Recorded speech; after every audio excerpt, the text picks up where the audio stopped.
प्रपन्नो भुजगोपवीतीनागान्तको निष्कुरघस्तुमन्नः प्रह्लादमद्भागवताग्रगण्यर्थदेश्वरो नः शुभमातनोतु। అందరికీ మీరు ఇప్పటి వరకు ఎన్నో గుళ్ళు చూసుంటారు. రాముడు, కృష్ణుడు, శివుడు వంటి ఎన్నో గుళ్ళని మీరు చూసి ఉంటారు.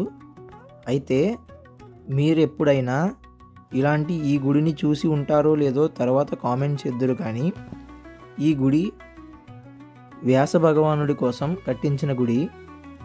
అందుకే ఈ వీడియోకి పైన పేరు మీరు ఎప్పుడూ ఊహించినటువంటి దేవాలయం అని పెట్టడం జరిగింది. మనం చూసుకున్నట్లయితే ఈ దేవాలయం మన అమరావతి నుండి 11 కిలోమీటర్ల దూరంలో ఉన్నటువంటి వైకుంఠపురం అనే విలేజ్లో ఉంది. ఇక్కడ కృష్ణానది ఉత్తర వాహినిగా ప్రవహించటం ఈ ఊరి యొక్క ప్రత్యేకత. మరియు భూమి మీద మొట్టమొదటి వెంకటేశ్వర స్వామి కూడా ఈ ఊరిలోనే ఉన్నారు అని ఇక్కడి చరిత్ర చెప్తుంది. ఈ అడ్రస్ మరియు లొకేషన్ని మీకు కింద ఉన్న డిస్క్రిప్షన్లో గూగుల్ మ్యాప్స్తో సహా మరియు ఈ దేవాలయపు వెబ్సైట్తో పాటు కలిపి అందించడం జరిగింది. అయితే ఇక నుంచి ఈ వీడియోలోకి వెళ్ళి దీని గురించి మాట్లాడుకుందాం. ఇక్కడ మనం ఇప్పుడు చూస్తున్నది మొట్టమొదటి భవగ్ని ఆశ్రమం. గుడిని కట్టక ముందు ఇక్కడికి వచ్చినటువంటి గురువు గారు మరియు భవగ్ని ఫాలోవర్స్ ఇక్కడ ఉండి రోజు భగవద్గీత పారాయణ చేస్తూ ధ్యానం మరియు ఇతర డివోషనల్ కార్యక్రమాలు చేస్తూ ఇక్కడే ఉండేవారు.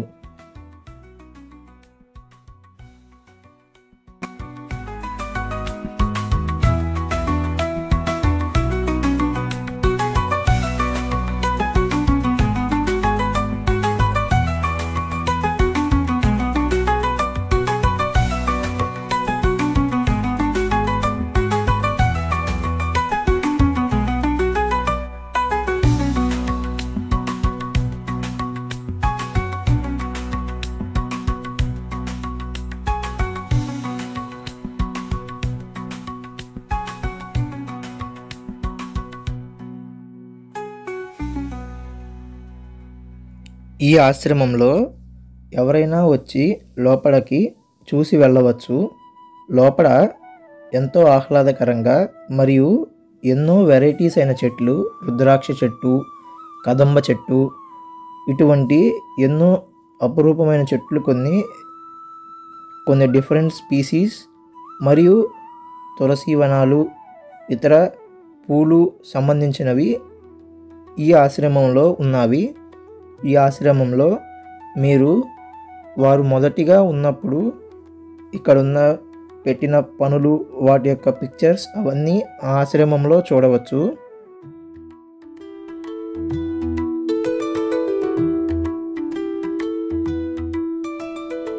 ఇది మనకు క్షేత్రం యొక్క ఎంట్రన్స్. మీరు దీని పేరు చూసుకున్నట్లయితే శ్రీ వేదవ్యాస సనాతన ధర్మక్షేత్ర అని దీనికి పేరు పెట్టారు. దీని లోపల మీరు చూసుకున్నట్లయితే మొత్తం 3 ఫ్లోర్స్తో ఉన్న ఇందులోనే వ్యాస మహర్షికి ఒక ఆలయాన్ని నిర్మించారు.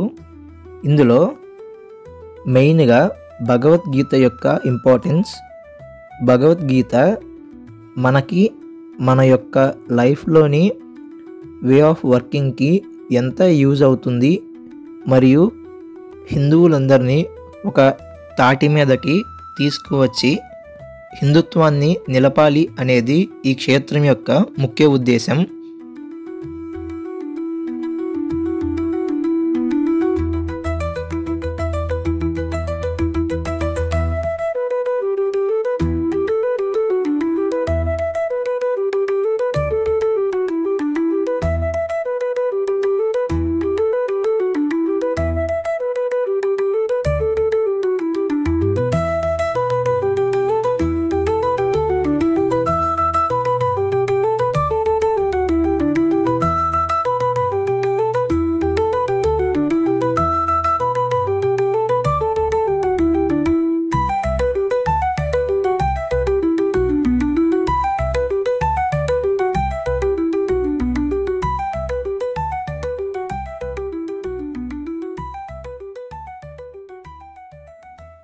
మనం ఇప్పుడు ఈ ఆలయం చుట్టూ మొత్తం తిరిగి చూస్తూ దీని విశిష్టత గురించి తెలుసుకుందాం.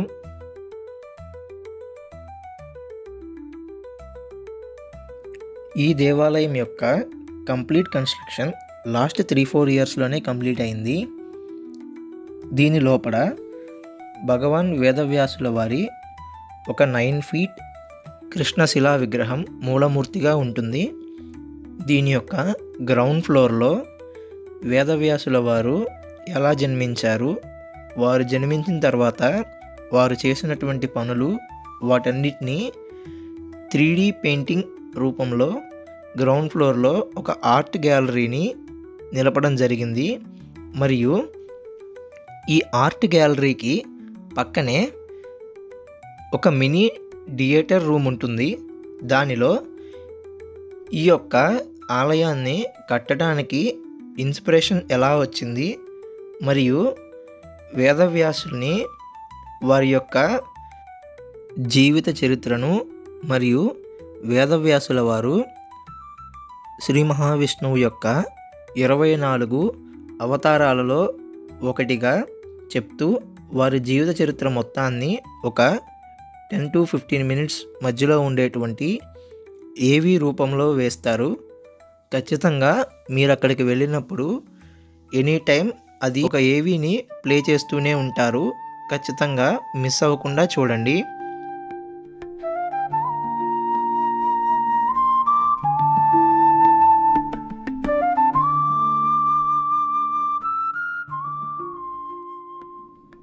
దీనిలో మనం చూసుకున్నట్లయితే లోపల మొత్తం కూడా మంచి మంచి ఆర్కిటెక్చరల్ డిజైన్స్ తోటి మరియు వాటి చుట్టూ ఫ్లవర్ ప్లాంట్స్ మరియు మెడిసినల్ ప్లాంట్స్ని పెట్టి ఉన్నారు.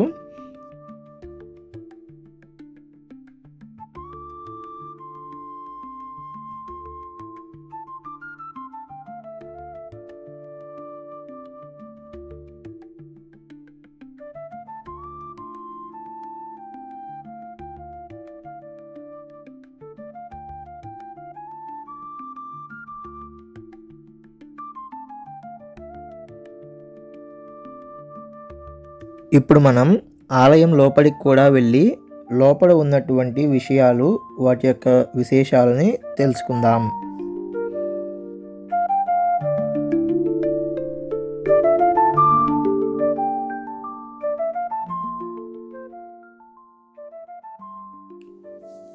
ఇది మనకి ఆలయంలోని గ్రౌండ్ ఫ్లోర్. ఇక్కడ మనం చూసుకున్నట్లయితే వ్యాస మహర్షి గారు ఎలా జన్మించారు, వారు జన్మించిన తర్వాత ఏ ఏ విషయాలు చేశారు మరియు వారు చేసినటువంటి పనులు ఇక్కడ 3D రూపంలో మనకి అందించారు. ఇక్కడ భగవద్గీతలో నుంచి ఒక మనిషి ఎలా ప్రవర్తించాలి, వారి యొక్క వే ఆఫ్ బిహేవియర్ ఎలా ఉండాలి అనేది భగవద్గీత మరియు ఇతర శాస్త్ర గ్రంథాలు ఏమేం చెప్పాయి అనే వాటి గురించి ఇలా ఫోటో ఫ్రేమ్స్ రూపంలో కొన్ని శ్లోకాలని హైలైట్ చేస్తూ ఈ గ్యాలరీలో ఏర్పాటు చేశారు. అలాగే ఇక్కడ మనం చూస్తున్నది భగవద్గీతని ఎలా పూజించాలి అనేటువంటి కాన్సెప్టు. పక్కన గురువులైనటువంటి వ్యాస ఋషి వారు మరియు ఆదిశంకరాచార్యుల వారి యొక్క ఫోటో ఫ్రేమ్స్ చూసాము. ఇప్పుడు మనం చూస్తున్నది వ్యాస మహర్షి గారు మరియు వారి యొక్క 6 శిష్యుల గురించి చూస్తున్నాం. వ్యాస మహర్షి గారు ఒకటిగా ఉన్న వేదాన్ని 4 విభాగాలుగా చేయటం వలనే వ్యాస మహర్షి గారికి వేదవ్యాసుడు అనేటువంటి పేరు వచ్చింది. దానికి ముందు వ్యాస మహర్షి గారిని కృష్ణద్వైపాయనుడు అనే పేరుతో పిలిచేవారని భాగవతంలో తెలుస్తూ ఉంటుంది.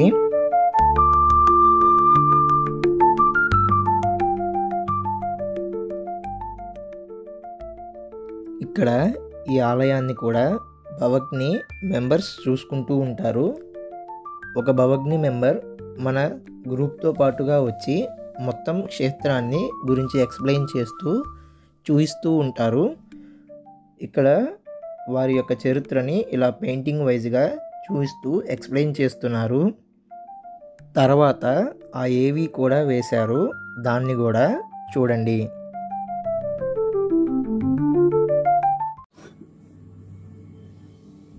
త్రేతాయుగం. ధర్మం 3 పాదాల మీద నడుస్తుంది. అసురభావాలు పెరుగుతున్నాయి. అందుకే శ్రీరామచంద్రులు అవతరించి ధర్మాన్ని ఎలా ఆచరించాలో చూపించారు.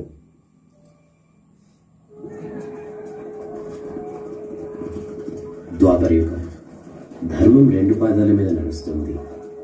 అసురభావాలు పెరిగి ధర్మం క్షీణిస్తున్న సమయంలో శ్రీకృష్ణ పరమాత్మ అవతారం తీసుకుని ధర్మరక్షణ కోసం శ్రీమద్ భగవద్గీతను అందించారు. కలియుగం. ధర్మం 1 పాదం మీద నడుస్తుంది. కలియుగం అసురభావాలతో కూడి ఉంటుందని, మనుషులు ఎంతో దుఃఖపడతారని తెలిసి వ్యాస భగవానులు వారు కావలసిన జ్ఞానమంతా మన కోసం ద్వాపరయుగంలోనే అందించారు. విష్ణుమూర్తి 24 అవతారాలలో 17వది వ్యాసుల వారి అవతారం. మిగిలిన అవతారాలన్నీ కార్యనిర్వహణ కోసం వచ్చినవి. వ్యాసావతారం మనిషి దుఃఖాన్ని పోగొట్టడానికి వచ్చిన జ్ఞానావతారం. సాక్షాత్ శ్రీ రామచంద్రులకి గురువులైన వశిష్ఠ మహాముని వంశంలో వ్యాసుల వారు జన్మించారు. గొప్ప తపస్వి అయిన పరాశర మహర్షికి మరియు సత్యవతి మాతకు దివ్య సంకల్పం ద్వారా వ్యాసుల వారు 16 ఏళ్ల బాలుడిగా జన్మించారు. కారణ జన్ముడైనటువంటి వ్యాసుల వారు పుట్టిన వెంటనే తల్లిదండ్రులకు నమస్కరించి వారి అనుమతితో తపస్సుకు బయలుదేరతారు. తల్లికి ఎప్పుడు అవసరమైతే అప్పుడు వస్తానని మాటిస్తారు. బాల్యాన్ని, తల్లిదండ్రుల్ని అన్నింటినీ త్యాగం చేసి కేవలం మనం సులువుగా జ్ఞానం పొందాలని మనవంతు కష్టం కూడా ఆయనే భరించారు.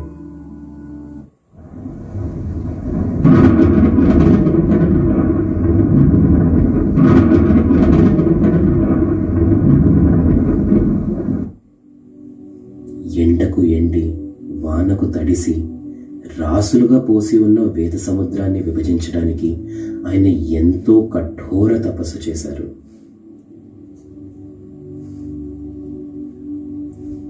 తపస్సులో సర్వాన్ని దర్శిస్తారు.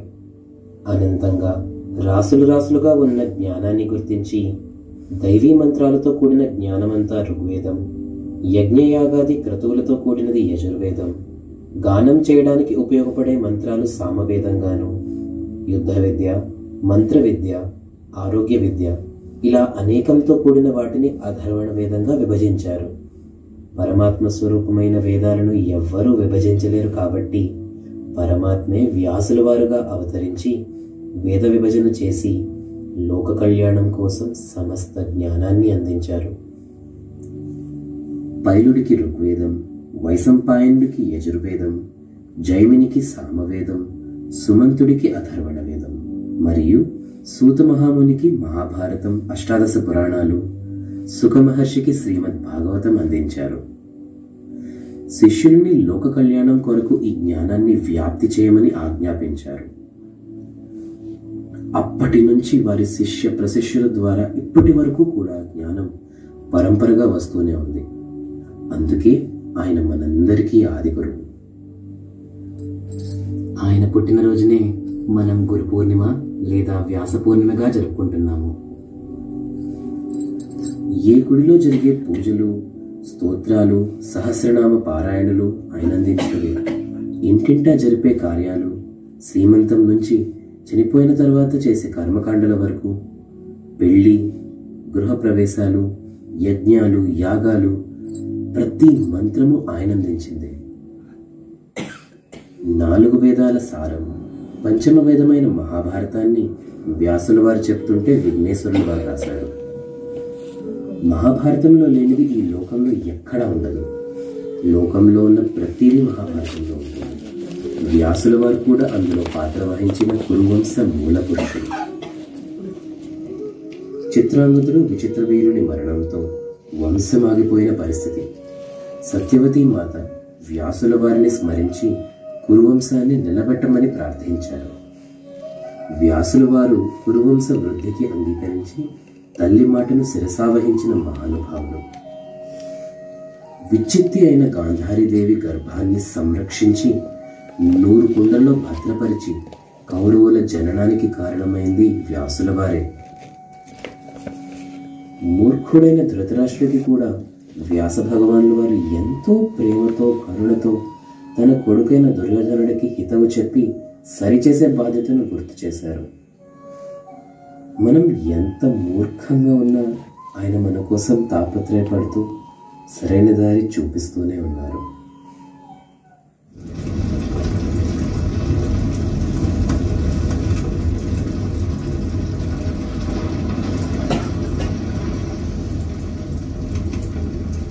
పాండవుల మీద వాళ్ల సోదరుడైన కౌరవులు హత్యా ప్రయత్నం చేస్తారు. వాళ్ల ఇల్లు కాలిపోయి తగలబడిపోతుంది.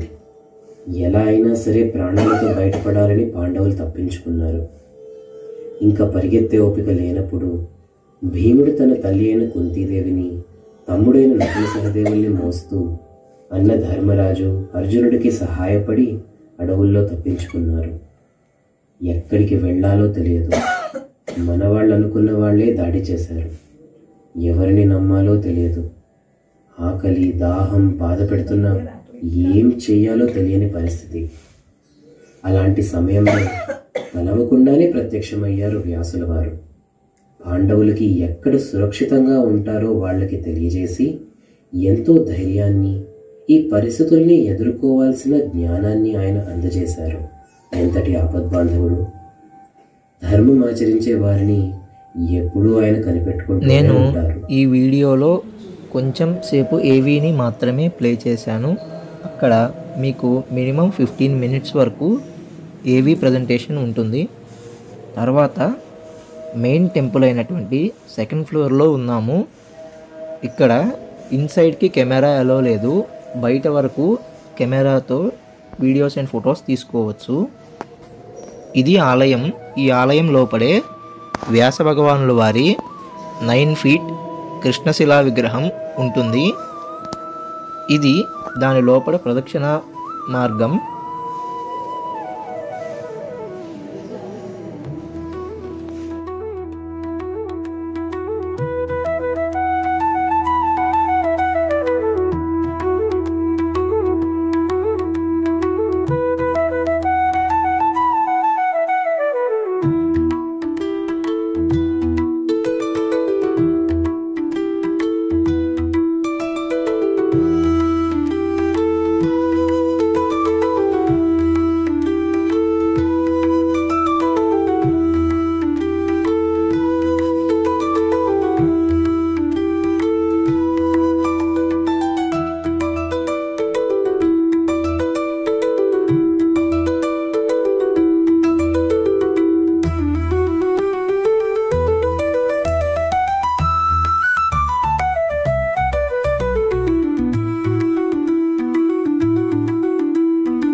ఇప్పుడు మనం మొత్తం టాప్ ఫ్లోర్లో ఉన్నాము. దీనికి ఆ గోల్డ్ కలర్లో కనిపిస్తున్నటువంటి శిఖరమే వ్యాస భగవాన్ టెంపుల్కి గోపురం. మరియు దీని ఎదురుగా ఉన్నటువంటి ఈ మండపం ఇది ధ్యాన మండపం అని చెప్పారు. దీని లోపలికి ప్రస్తుతం ఎలో లేదు, కానీ మార్నింగ్ వస్తే దీనిలో కూడా ఎలో ఉంటుందట. లోపల కూర్చొని ధ్యానం మరియు మెడిటేషన్, ఆత్మశోధన వంటివి ఆ లోపల కూర్చొని చేసుకోవచ్చని చెప్పారు. ఇది గుడి చుట్టూ తిరగడానికి వే ఉంది మొత్తం టాప్ ఫ్లోర్లో. ఇక్కడి నుంచి చుట్టూ ఉన్నటువంటి గ్రీన్ ఫీల్డ్స్ చాలా ఆహ్లాదకరంగా కనిపిస్తూ ఉన్నాయి. మరియు ఇటు పక్క నుంచి చూస్తూ ఉంటే కృష్ణా నది కూడా కనిపిస్తుంది. ఈ సీనరీస్ ఇక్కడి నుంచి చూడటానికి చాలా ఆహ్లాదకరంగా మరియు చాలా బ్యూటిఫుల్గా ఉన్నాయి. ఇక్కడి నుంచి మీరు ఈ టెంపుల్ యొక్క ఆర్కిటెక్చర్ని చూస్తూ ఉంటే చాలా అద్భుతంగా అనిపిస్తూ ఉంటుంది. పైనంతా కూడా ఈ డిజైన్ ప్యాటర్న్స్ తోటి మరియు ఈ gold and brown red colour యొక్క కలర్ కాంబినేషన్స్ తోటి చాలా బాగుంటుంది. మరియు ఈ టెంపుల్లోని ప్రతి పార్ట్లో వాల్స్పై మరియు ఫ్లోరింగ్లో దాదాపు ముగ్గులతోటి డిజైన్స్ వేశారు. అది కూడా ఇక్కడ నుంచి చూస్తున్నప్పుడు ఈ కలర్స్కి చాలా బాగా అనిపిస్తూ ఉంటుంది.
ఈ టెంపుల్కి మనం మన చిన్నపిల్లలు లేదా మన ఫ్రెండ్స్ వాటితో పాటు కూడా ఒక సండే అలాంటి ఏదైనా సింగిల్ డే హాలిడేస్ టైంలో వచ్చి విజిట్ చేసి తొందరగా వెళ్ళిపోవచ్చు కూడా.